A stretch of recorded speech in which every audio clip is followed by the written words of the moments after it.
एक बहुत बड़ा सवाल उठता है कि अंधविश्वास के जाल में सबसे ज्यादा महिलाएं क्यों फंसती हैं। इस सवाल का जवाब किसी के पास नहीं है और इसी सवाल में छुपा है ये पूरा मामला, ये पूरा केस। ये इतना भयानक केस था, इतना खतरनाक केस था कि जिसने इस केस के बारे में जाना उसने दांतों तले उंगली दबा ली। परेशान हो गए सुनने वाले, जानने वाले। पुलिस की छानबीन जोरदार चल रही थी, पुलिस हाथ पांव मार रही थी और दूसरी तरफ अब उमा की नई शिकार बनने वाली थी मधु। मैं हूं पारस जायसवाल। सस्पेंस कहानियों की दुनिया में आपका स्वागत है और मैं लेकर आया हूं आपके लिए अपनी लिखी कहानियों की वो सीरीज जो आपको हैरान भी करेगी, आपका मनोरंजन भी करेगी।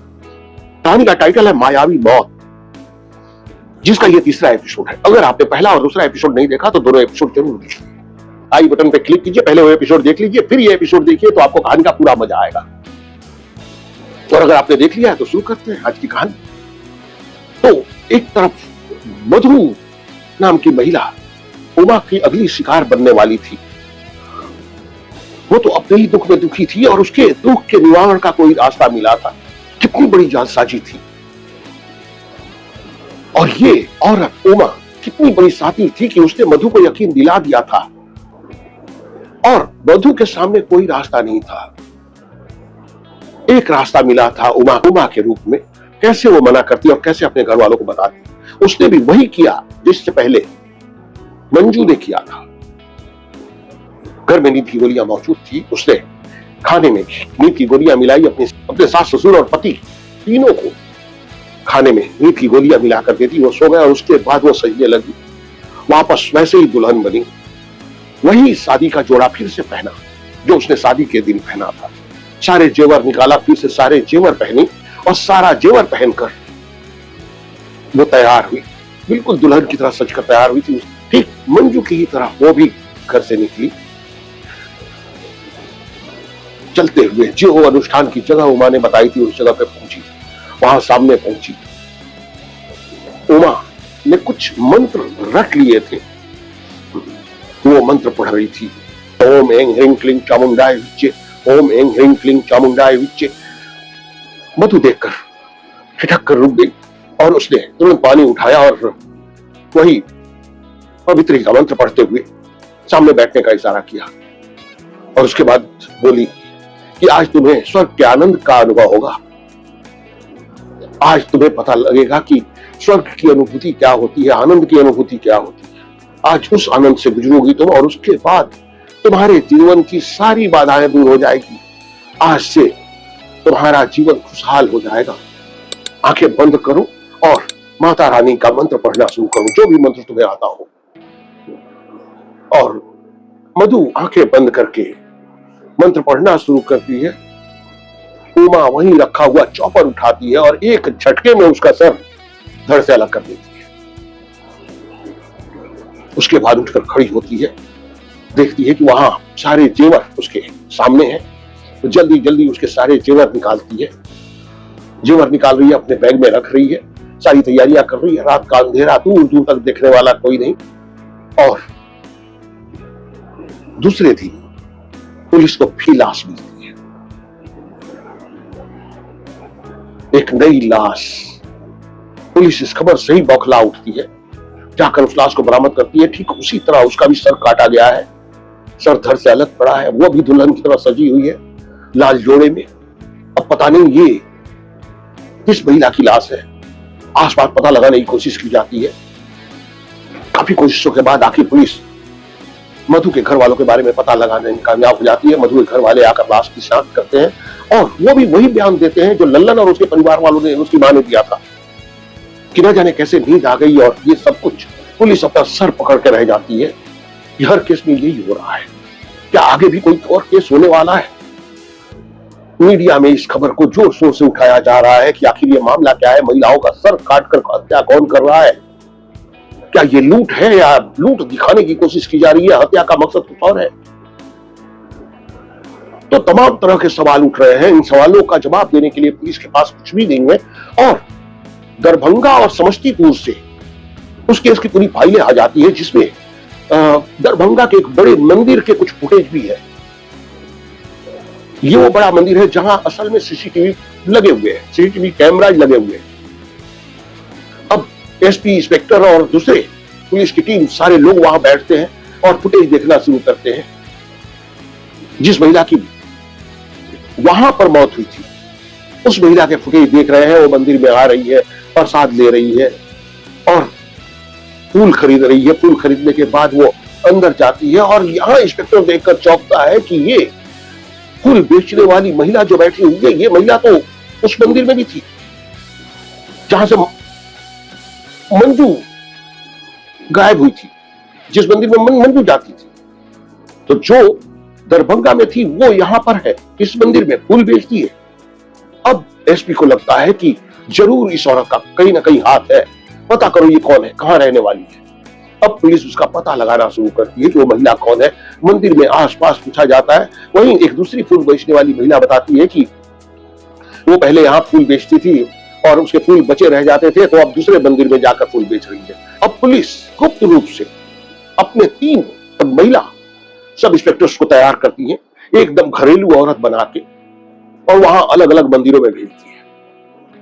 अब वो महिला एएसआई अच्छे घराने की नजर आए, ठीक वैसा ही नाटक पुलिस की तरफ से शुरू किया जाता है कि वो अमीर घराने की समझ में आए। गले में मंगलसूत्र अच्छा खासा, कानों में बालियां, दूसरे जेवर पहने हुए, हल्के फुल्के जो रेगुलर पहनने वाले जेवर होते हैं वो पहनी हुई, और एक सुहागन महिला बनकर उदास दुखी होने का नाटक करते हुए उस मंदिर में जाती है। और वो खुद भी रीड कर रही है कि उमा की नजर इसके ऊपर है। उमा इससे बात करना शुरू करती है और उमा कहती है कि तुम बड़ी परेशान हो ना, मैं तुम्हारी समस्याओं का निवारण कर सकती हूँ, तुम मंदिर के बाहर मिलना, यहां मैं तुमसे बात नहीं कर सकती। पुलिस के लिए ये टिप काफी था। अब पुलिस रिकॉर्डिंग वगैरह की सारी तैयारी करके महिला सब इंस्पेक्टर को वहां भेजती है ताकि उमा की सारी बात रिकॉर्ड हो सके। और वहां बैठकर अकेले में उमा फिर वही जाल बिछाती है कि तुम्हारी समस्या मैं जानती हूँ, अपने पति से परेशान हो ना, तुम्हारे पति तुम्हें भाव नहीं देते हैं, तुमसे प्यार नहीं करते हैं। वो कहती है हाँ, पता नहीं क्यों उनका मन बदलता जा रहा है। वो कहती है तेरी समस्या का निवारण मैं करूंगी, तो तुझे फिर से एक बार दुल्हन बनना होगा, फिर से वही लाल जोड़ा पहनना होगा, लाल जोड़ा, वही जेवर, वही गहने, सब कुछ, और फिर से मैं एक मंत्र अनुष्ठान करूंगी, तेरा पति तेरे कदमों में होगा। ये सब कुछ बताया जा रही है। महिला असिस्टेंट सब इंस्पेक्टर उससे और उगलवाने की कोशिश करती है और अचानक ही उमा को इसके ऊपर शक होता है। उमा वहां से कहती है कि मैं तुमसे कल फिर मिलूंगी और कल तुम्हें पूरी बात और बताऊंगी, और वहां से उमा निकल जाती है। अब वो सारी रिकॉर्डिंग देखने के बाद पुलिस इंस्पेक्टर, वहां के दरोगा और एसपी सबके समझ में पूरी कहानी आ जाती है। अब उन्हें किसी भी तरह उमा को गिरफ्तार करना है। उमा का पता लगाते हैं, आखिर उसका पता मालूम हो जाता है। उसके घर पर रेड मारा जाता है लेकिन वो नहीं मिलती। उसका पति गिरधारी मिलता है, वो भी एक माली है। पुलिस गिरधारी को पकड़ के लाती है और पूछना शुरू करती है कि क्यों मारते हो तुम लोग महिलाओं को, अपनी पत्नी के साथ तू भी मिला हुआ है। और वो हाथ जोड़ते हुए कहता है कि नहीं नहीं साहब, मैं मिला हुआ नहीं हूं, दरअसल वो पागल है, वो तो पैसों के पीछे इतनी दीवानी है कि पूछिए मत। और गिरधारी बताना शुरू करता है कि हमेशा मुझे ताना देती है कि कौन सी जिंदगी का शौक पूरा हुआ, क्या पूरा हुआ, कैसे तुम्हारे साथ में आ गई, कैसे तुम्हारे साथ शादी हो गई, मेरी जिंदगी लानत हो गई। गिरधारी ये भी बताता है कि वो बात बात में मुझे ताना दिया करती थी कि मैं अपने महके में थी तो महके वाले रोकते थे, अगर लिपस्टिक भी लगाऊं तो रोका जाता था, मैं बाहर सिनेमा देखने जाना चाहूं तो मेरे पिताजी रोक देते थे, कहीं जाने की जरूरत नहीं है, शादी के बाद सारे शौक पूरे करना, जैसे पहनना ओढ़ना है पहनना, जैसे घूमना है घूमना, अपने पति के साथ घूमना। पर शादी होकर जब मैं यहाँ आई तो ऐसे आदमी के पल्ले पड़ गई कि जिंदगी में कभी सिनेमा देखा ही ना हो। एक दिन इस आदमी के दिल में नहीं आया कहीं घुमाने ले जाओ, कभी कोई पिक्चर दिखाने ले जाओ, मेरी तो तकदीर फूट गई। इस तरह से वो अंदर से कुड़ती रहती, घुलती रहती थी और उसके अंदर ये बात बैठी हुई थी कि मैके वालों ने भी शौक पूरा नहीं होने दिया और ससुराल में भी शौक पूरा नहीं हुआ।